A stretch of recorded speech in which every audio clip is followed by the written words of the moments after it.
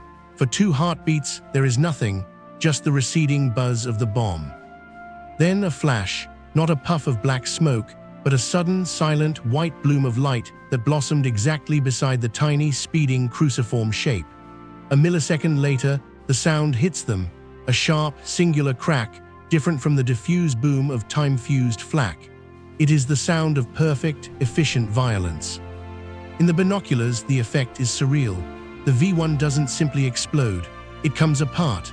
The wing shears off, the fuselage cartwheels, and the warhead detonates in a secondary, massive fireball that paints the clouds below in a brief, hellish orange.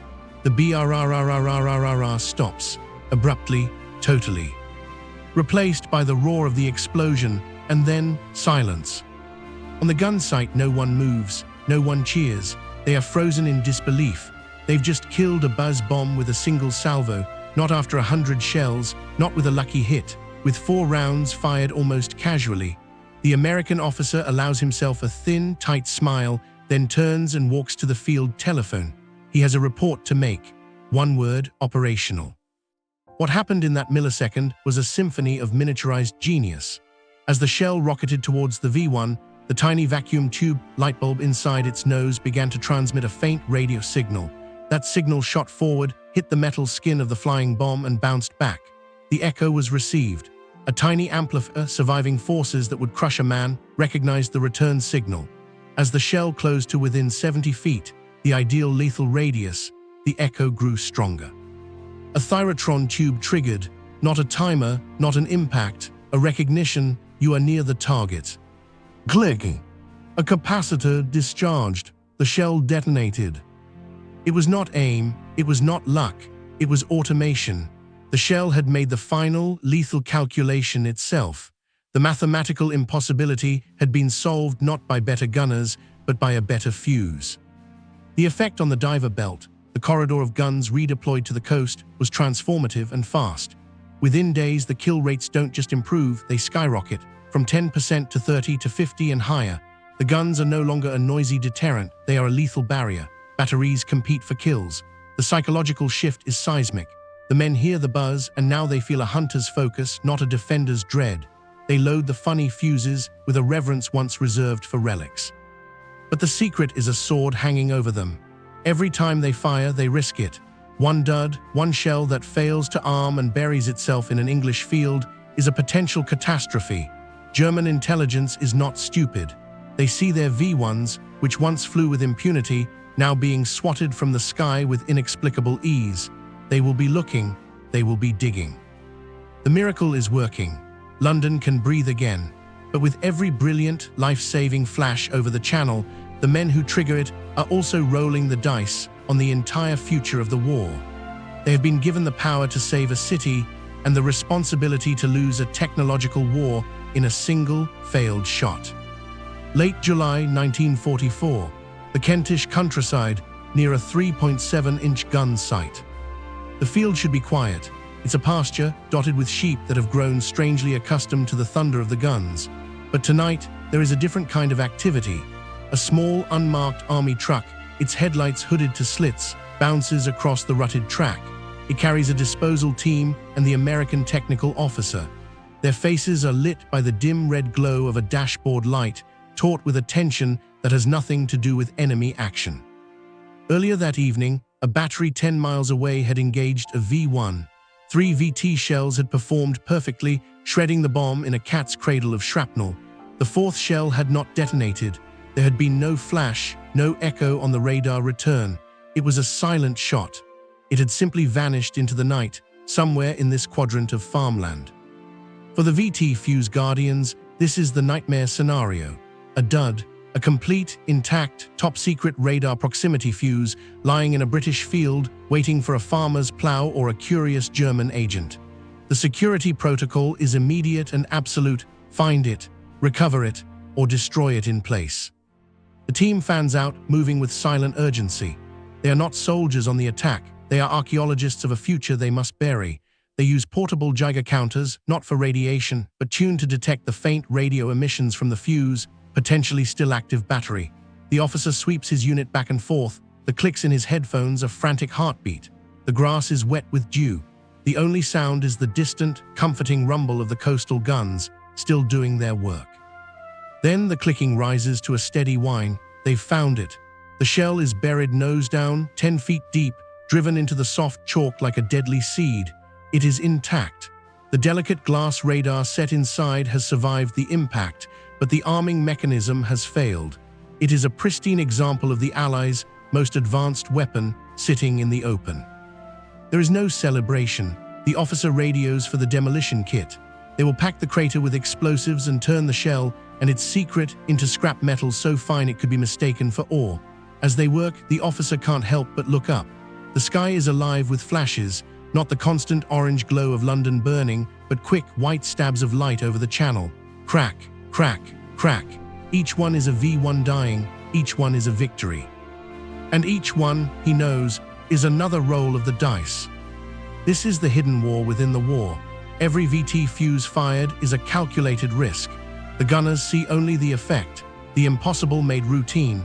They don't see the disposal teams scouring the countryside at dawn. They don't see the intense security lectures, the locked ammunition bunkers, the ever-present fear that the technological genie could escape its bottle. And the Germans are indeed watching. Luftwaffe intelligence reports pile up, describing a new fearsome accuracy in the British anti-aircraft fire. They suspect a new predictor, a better radar. The idea of a proximity fuse is considered, but dismissed as technically impossible for shell-sized application. Their own research is lagging years behind. They attribute the losses to the sheer density of the gun belt, to bad luck. For now, the secret holds, but the margin is paper-thin. The pressure transfers from the front line to the factory line. American production, once cautious, is now a flood. The Lightbulb tubes roll off adapted radio assembly lines by the tens of thousands. The fuses are no longer a precious commodity to be hoarded. They are the bullet that will break the buzz bomb's back. The orders change, fire at will, use them, stop them. The equation has been rewritten. London's salvation is no longer a question of if, but of when. The gun crews, once the despairing actors in a tragedy, are now the conductors of a nightly symphony of destruction. They have been handed the scalpel, and they are performing surgery on the sky itself. But in war, no solution is final. And across the channel, in the labyrinthine concrete pens of the Pas-de-Calais, the German engineers are not idle. They have a response. A faster, higher, deadlier iteration of the vengeance weapon. The VT fuse has won the first duel, but the clock is already ticking on the next.